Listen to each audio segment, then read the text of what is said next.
This book is called Dearest Josephine by Caroline George. Now, admittedly, I don't read a whole lot of young adult romance fiction, but when I do, it's of Caroline George. She's a friend of mine. She lives in Georgia, and this is one of her books, her most recent one that I read. She also wrote The Vestige, which is like an apocalyptic novel.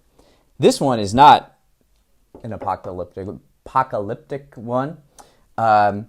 First of all, look at this. Look at the artwork on the cover. Isn't it great? Oh, wow. So she came on the podcast very recently, Rich Conversations, episode 84, I believe.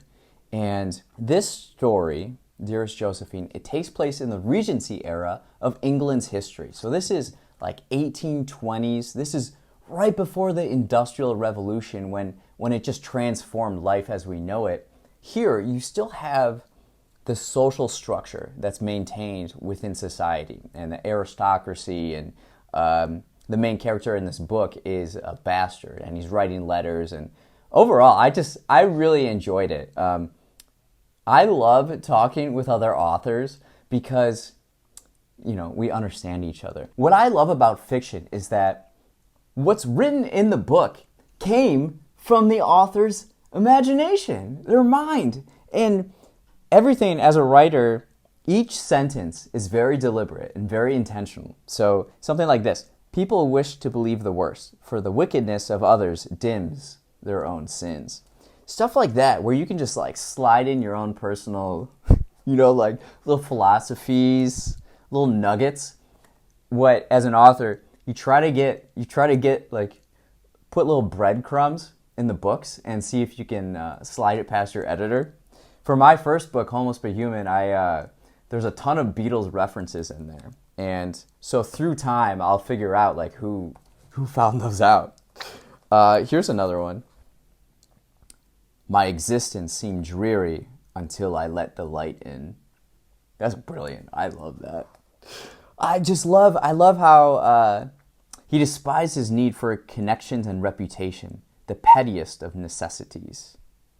She has so many good like one-liners that you can just like pull from life. That's what I love. That's what I love most about reading, is just pulling stuff that I can like use in my life, like little lines. And Caroline does a wonderful job of that. The book idea is kind of complex. She weaves in like 3 different like times.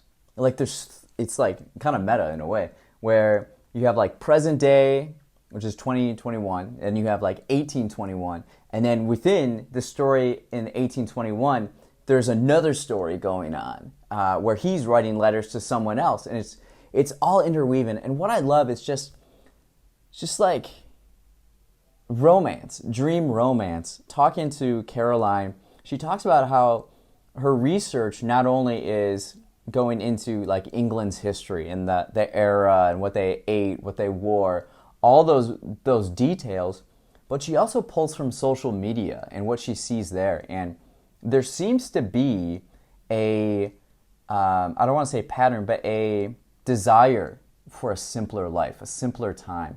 Social media is just taking us in such a rapid direction that a lot of women, what she noticed, a lot of young women are finding inspiration in Jane Austen and that kind of era, slowing things down. I learned about cottagecore. Cottagecore is this like Instagram community where people take like really fancy photos of like cottages and like in the South, kind of these beautiful buildings, dressing up, having tea parties. This is a real thing people are doing, which is interesting to me, especially in Chicago and more of the North. Admittedly, I don't know as much about Southern culture as I would like to. So even reading a book like this, I get into the mind and imagination of someone who lives in the South, Caroline living in the South. Let's read a review. Caroline George infuses an epistolary, what does that word mean? Love story with a romance and charm that crosses centuries, touching and inventive. It bursts with wit, warmth, and a blending of classic and contemporary that goes together like scones and clotted cream. Dearest Josephine is a delight. What I love most about Dearest Josephine is that in its simplest form, it's a love story. And it's beautiful. And if you're a teenage girl or a young woman, it's a great book. I would recommend it. And if you're looking for a book for young women in your own life, if you're not one, I would recommend this one.